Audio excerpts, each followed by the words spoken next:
Of a series dealing with the commandments of Jesus, what Jesus tells us to do. Today we're going to look at a series of commands found in Luke 9:23. In Luke 9:23, it says this, and let's read this together in respect for God's word. Let's stand. Luke 9:23.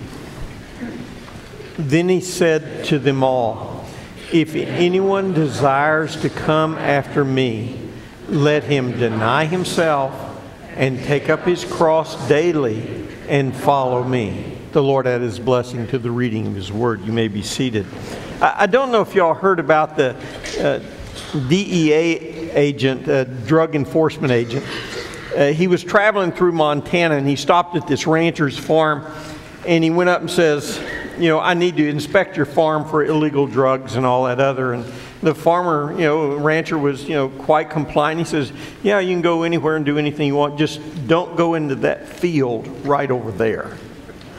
And the DEA agent says, he pulls out his badge, says, "You see this badge? This badge gives me the authority to go anywhere I want, anytime I want. You have nothing to say about it. You got to do what I say." And the rancher apologized and says, "Okay, you got the badge." A little bit later, the rancher hears the most gosh-awful screaming and hollering from this field that he told him not to go in. And he looked over, and here comes the DE agent screaming and running for his life from the rancher's prize bull, who happened to be the most meanest thing on the farm and lived in that field. And the rancher threw down his stuff. He ran over to the fence and he screams out to the DEA agent, "Show him your badge! Show him your badge!"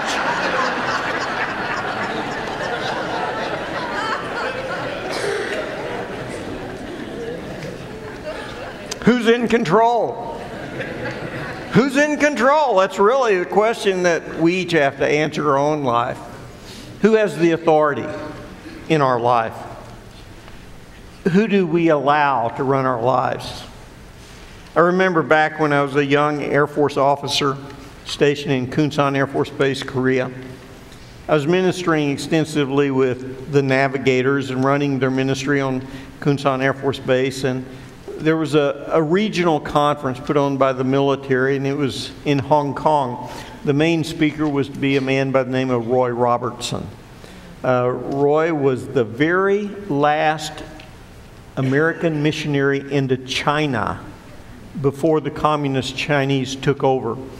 Dawson Trotman sent him in as a single guy. He knew no Chinese, so he told his workers, "You are not to speak any English to me or I will fire you." 2 months into that, he repented greatly of that. But they would not talk to him in English because he had threatened to fire him. God used Roy mightily in China and Singapore. And he spoke to us military men, and he spoke on Luke 9:23. He gave 4 messages: come, deny, take, follow. That verse, those messages were formulative in my life. They changed my life. I became a friend of Roy Robertson. He spent time in my home. I communicated with him until his death just a couple of years ago now, when he went to glory to be with the Lord. And I want to share with you these same verses. I don't have the passion that Roy had. I'm a pastor teacher. I look at this verse, I want to tell you what it says. And the prophet in me wants me to tell you what you need to do about it. And sometimes what I leave out is the emotions and feelings that often come with it. This verse has been one of my life verses. What does it mean to come, to follow him? It's an issue of control, guys. Who are we going to allow to control our lives? And this is what Jesus is talking about.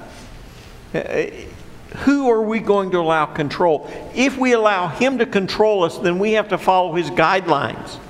If we come to him, we have to deny ourselves. Well, that flies directly in the face of everything that we hear today. We live in an age of self-gratification and self-fulfillment. And yet what Jesus calls us to is to deny.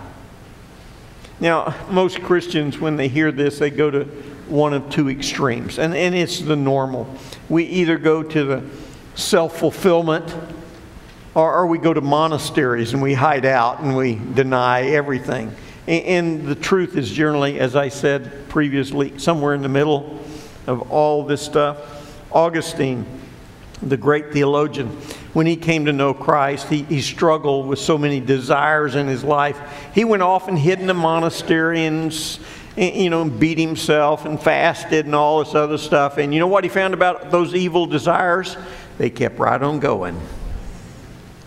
So, what does it mean? What does it mean to deny ourselves? You know, the quintessential part of being a disciple begins with self-denial. We'd rather talk about self-actualization. But what Jesus talks about is the denying of self. Today, what we want to look at is this issue of self-denial. It is a command. If we follow Him, we are to deny ourselves. You look at the context of what's going on in this passage. In Luke chapter 9, there are 3 episodes in which Jesus' identity is called into question. Herod is mentioned, and he calls into question explicitly, who is this Jesus? And then he feeds the 5,000, and that's an implicit call to, who is this guy? You know, the Messiah who fed them with bread. And Jesus turns to the disciples, and in the 3rd episode, he asks them, who do men say that I am? What is the identity of Jesus? And you know the answer. Jesus is the Messiah. He's God incarnate.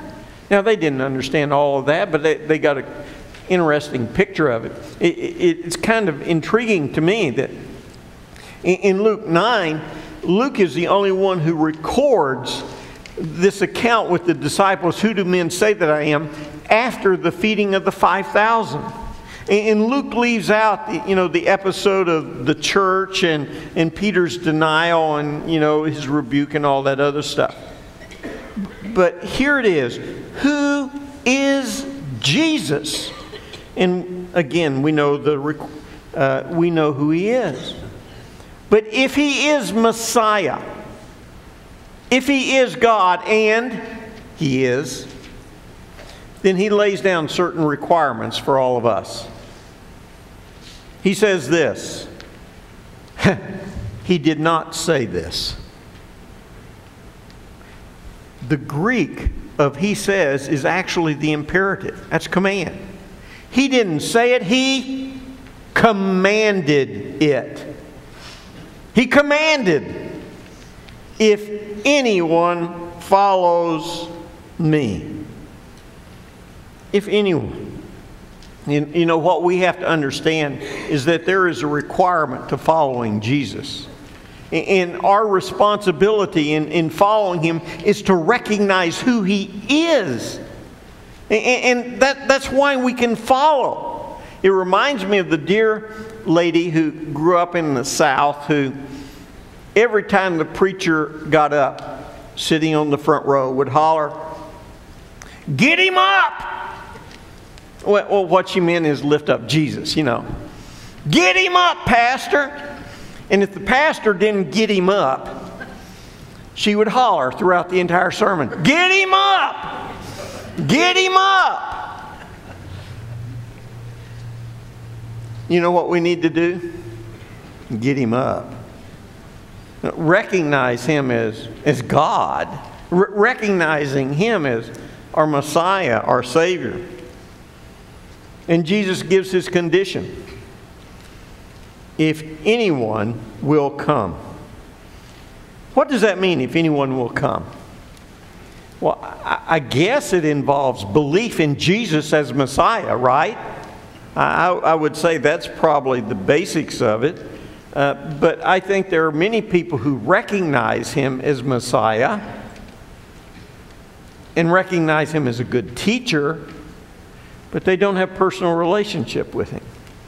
So I think it's more than mere acknowledgement of who he is. I think it's a faith relationship of integrating him into our life. That's true faith, not just mental assent or anything like that. Savonarola, Christian of the 1400s, he wrote a hymn entitled Jesus, Refuge of the Weary. It says, "Dare we pass that cross unheeding, breathing no repentant vow, as we see you wounded, bleeding, see your thorn encircled brow. Since your sinless death has brought us life, eternal peace and rest, only what your grace has taught us calms the sinner's deep distress." You know, it's relationship with him. And it's not just relationship, it's discipleship as well. I mean, it builds on that. If you come, if you believe, if you come, that is, you become a disciple. Then there's 3 hallmarks. You deny yourself. You take up his cross and you follow him. That's what he's calling us to. The first step in discipleship is to come to Jesus, but what comes after you come to Jesus? We have to learn what it means to deny ourselves. Now, what does that mean? The command to deny ourselves, what's the proper response to recognition of Jesus? Well, first, let me talk about what self-denial is not. What is it not?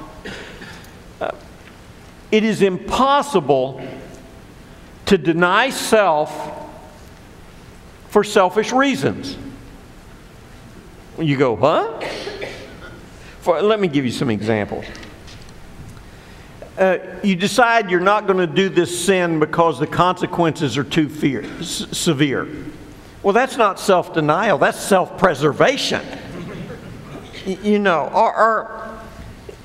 you're going to forsake a sin because God has promised a reward if you forsake it. That's not self-denial, that's stopping so that you get reward. That's self-fulfillment. It's not forsaking what you don't need so that you can get what you do want. Example. You give to charity your 48-inch large screen TV so that you can buy a 60-inch flat screen HD TV. That's not self-denial. You understand? Self-denial is not forsaking anything or doing anything where there is no cost involved. Do you remember when David bought the temple area? And that occurs after the plague he sent, and he sees the angel of destruction standing over Jerusalem, and he sees where the place is, and the man who owns the field, David, comes, and the man says, "I'll give it to you." And David says, "No, I will not. I will not take anything that does not cost me." So self-denial always involves a cost on my part. What does it mean? What does self-denial mean?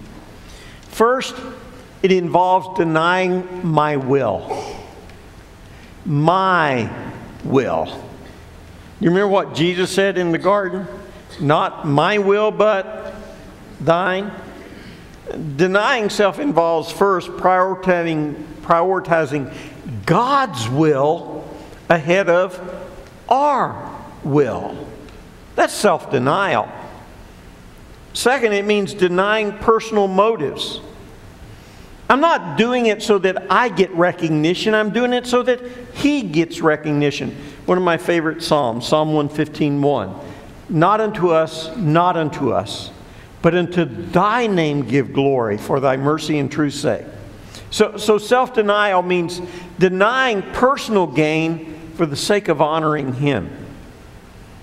The third thing it involves is denying personal satisfaction. In other words, doing for the sake of others, not for me. Do you remember when John the Baptist was baptizing and his disciples came to him and said, "Hey, Jesus is baptizing more than you." And you know what he said? He has to increase and I have to decrease. He wasn't doing it for himself. John's ministry was for the sake of Jesus. So it wasn't for his own self-satisfaction. The fourth thing it means is, it means giving up. Giving up what we need so that others may have. Here's an example. You're down to your last $2.50 in your pocket. You stop at Fry's on the way home, and there's a rotisserie chicken, $2.50. You buy it, and you head out. It's all the money you got in the world. You're carrying this rotisserie chicken. And as you head out of the store, here's a family destitute with nothing. They have nothing to eat.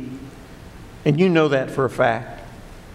And you look at the chicken, and you look at them. And you take the chicken and you give to them, and you go home and miss a meal. That's self-denial. That's giving up for the sake of others rather than ourselves.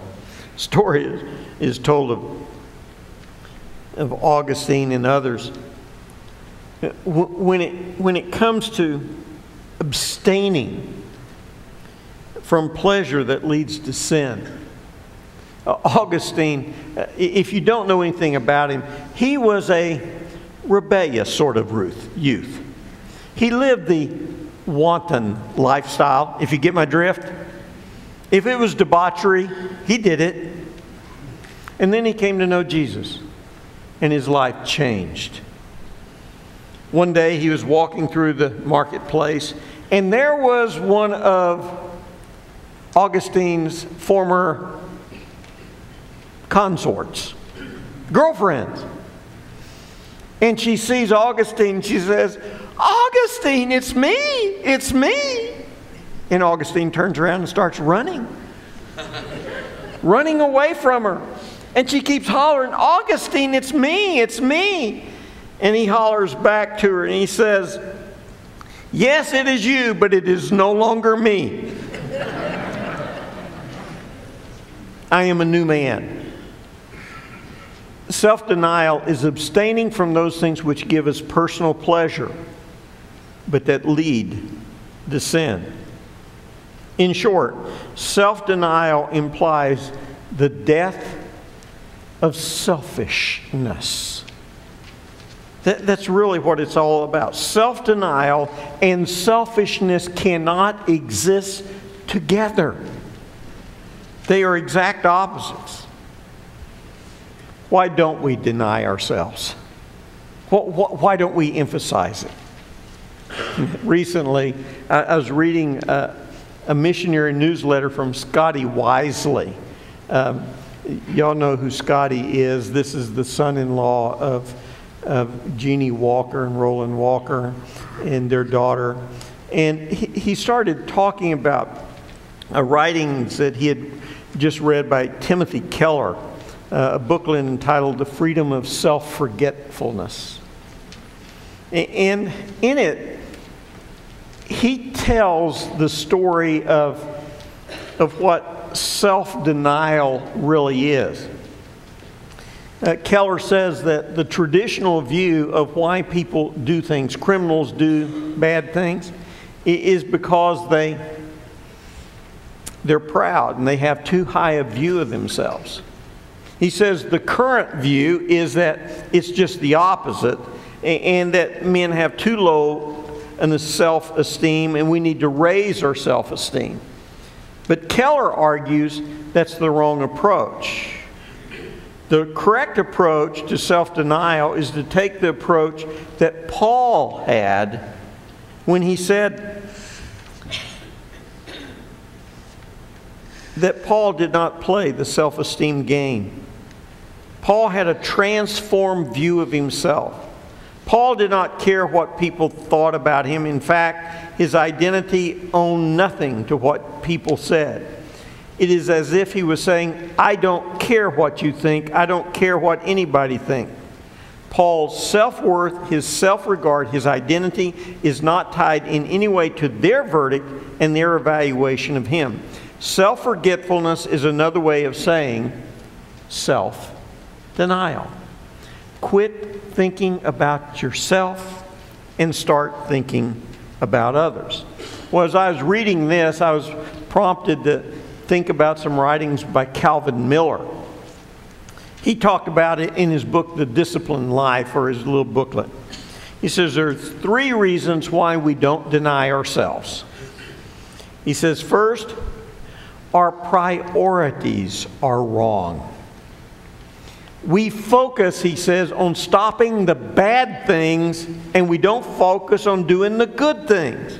We're so concerned about not smoking, not drinking, not going to dances, and all that other stuff, that we forget about doing the good things. Do you remember what I said about the commandments of Jesus? Nearly over 77% of them are positive commands. Do this. Only 23% of them are don't do this. His focus was on doing the positive. And our tendency is we don't deny ourselves because we're denying ourselves the sin rather than focusing on doing the good thing. A second thing he says is we don't deny ourselves because we don't practice His presence. We don't live in the presence of Jesus. We don't have that daily personal relationship with the great enabler, the great empowerer in our own lives. We live too far from Him, he says. The third thing Miller says is that we haven't achieved a heavenly perspective. We don't view things from God's point of view. Now, regardless of why we don't deny ourselves, we cannot ignore the command that we are to deny ourselves. How do we do that? How's my life going to be different? How am I going to apply this to my life and practice self-denial? I think the first thing that we ought to look at is know some things about self-denial. Know about it. A number of you were there when Skip Gray was here earlier in the year, in January. And he related that there's 3 myths that we often build our houses upon. And our entire lives are surrounded by these things, and because of them, we fail miserably. Now, let me recount these 3 things to you in case you weren't there, because they deal with self-denial. The one is the myth of ownership. That is, we own something.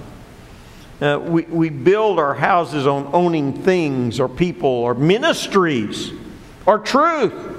Hey, this is my ministry. This is what I am doing. This is what I own. How dare you tread upon what I have? That's a myth that you own anything. The truth is this. The earth is the Lord's and the fullness thereof. Who owns everything? God. You don't have a ministry. You don't have a house. You don't have a reputation. They all belong to God. And therefore, if we focus on what I have, we're fooling ourselves. We are merely stewards of what God allows. That's it. And we need to see ourselves as stewards, not owners. We got to deny ourselves that ownership thing. The second thing Skip said is the myth of control. You don't like the word control, power. We think we have to be in control. Things have to be done my way. I'm right, you're wrong. How dare you challenge me? Really? Really? Are you in control? Do you remember what God said to Job? Where were you when I made the heavens? Hey, do you know when the sheep gives birth in the mountains? Oh, how much snow is in heaven reserved for the day of snow? And you know what Job said? Y'all know what he said, don't you? That's what he said. Who's in control? God. And He hasn't died and made you God in His stead. Self-denial is recognizing that God's in control, not me. That's why Jesus humbled Himself and became obedient to the cross. Third myth that He shared was the myth of security. The myth that if I just have enough money, you name it, if just I have enough whatever, then life will be good. If my barns were just bigger, I had more in my bank account, more in my retirement account, a bigger house, if I just had more. But that's a myth. You remember what happened in the story Jesus told about the man who said, oh, I'm going to tear everything down, build bigger barns, and God said, you fool, tonight I'll require your soul. Hey, listen, that's a myth. Self-denial is a recognition that it's not what I have. And I have enough if I have Jesus. I think there's a second thing that we need to do. This is going to be a hard one. Buckle your seatbelt. We need to teach our children self-denial. We live in an age where the responsibility of the parent is to give their child everything. I didn't say everything they need. I said everything. Every fad, every style, every opportunity. And we live our lives so focused on giving their children everything that when they are old, you know what they think? The world owes them. Our responsibility is to teach what Jesus taught, which is self-denial. Now, please don't get me wrong. Do I think we ought to give to our kids and help our kids? Of course. But look what happened to David when he gave his kids everything. Two of his children, it specifically said, he refused them nothing. Absalom and Adonijah. What happened to both of them? They rebelled. They rebelled. If you don't teach your children self-denial, they will rebel against you and against God and have grievous feelings towards them. Teach our children self-denial. And then practice self-denial ourselves. Now, please don't get me wrong. God never condemns having things. But He does hold us accountable for everything He gives. He does care that He owns everything. So many of us have no desire to practice any form of self-denial. You talk about the issue of fasting and people go, oh! They run screaming and yelling. Fasting is a form of self-denial. It doesn't say you have to fast for a week or 2 weeks. How about skipping one meal and spending time with God? Deny yourself just for time with Him. Practice it. Ray Ortland Jr. once prayed, "Oh Lord, how comfortable we are. how exquisitely complacent, how deliciously at ease. We, your church, loll drowsily admit our privileges. We treat our spiritual treasures cheaply, as if possessing them in abundance were a natural state of affairs, always to be expected. Self-denial is not something we do as some form of mental gymnastics. It's something we do for the sake of following Jesus Christ. If we come to Him, then self-denial needs to mark our lives, not indulgence, not living in the blessings, though He may bless, and we should be thankful when He does. But understanding that freedom is found in self-denial. And we instead bound ourselves in self-indulgence. John Wesley put it this way: see that you apply self-denial to your own soul. Meditate upon it when you are in private. Ponder it in your heart. Be careful both to understand it completely and to remember it to the end of your life. Cry unto the mighty God for strength, that as soon as you can understand self-denial, you will begin to practice it. Would you join me in prayer?